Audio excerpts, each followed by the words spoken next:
So let's talk about everyone's favorite fallacy, which is strawman. Can you see the straw behind me?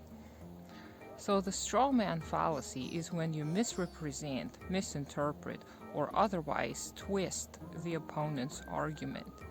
And it is very insidious because it allows you, the opponent, to attack the argument more easily. Instead of engaging with the argument itself, you devalue it and make it appear less reasonable in one way or another. They say when we have very few arguments ourselves, we may be prone to committing the strawman fallacy. And if you're used to manipulation, you may also find yourself accidentally implying the strawman fallacy. Strawman fallacies come in many different shapes and forms. And if you suspect you came across a strawman fallacy, just look for signs of misinterpretation or misrepresentation of the initial argument. Make sure that you always hear what the author of the argument has to say before coming to a conclusion.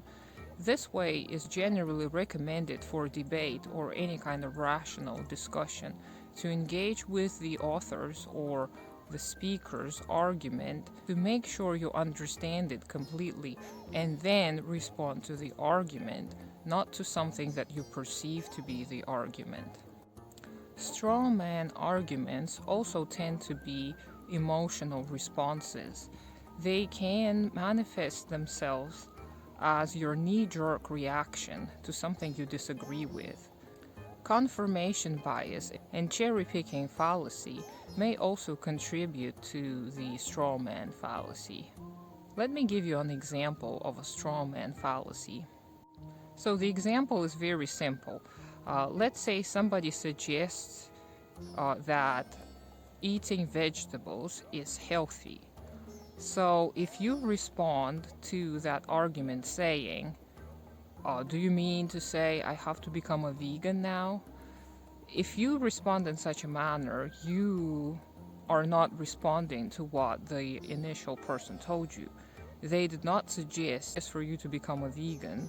They did not mention veganism or vegetarianism in any way or form. What they did was suggest that vegetables are healthy. And you can argue with that. You can try to find data that can present opposing viewpoints, which is pretty hard to find, you know. But if you deconstruct the opponent's argument and say that they're implying everyone should go vegan because they say vegetables are healthy, then you are committing a strawman fallacy. Let me give you another example. So if you suggest that universal health care should be provided to the citizens of a particular country, and you are told that you wish to cut military spending, which you may, but you did not say that. So your argument is misrepresented again. Words are put in your mouth. So the strawman fallacy repurposes your argument so that it can be attacked more easily. Pay attention to the data and the facts presented. Pay attention to the opponent's claims and their arguments. Do not respond to the implied argument. Respond to the actual argument, and if you're unsure what it is, you can always clarify and ask.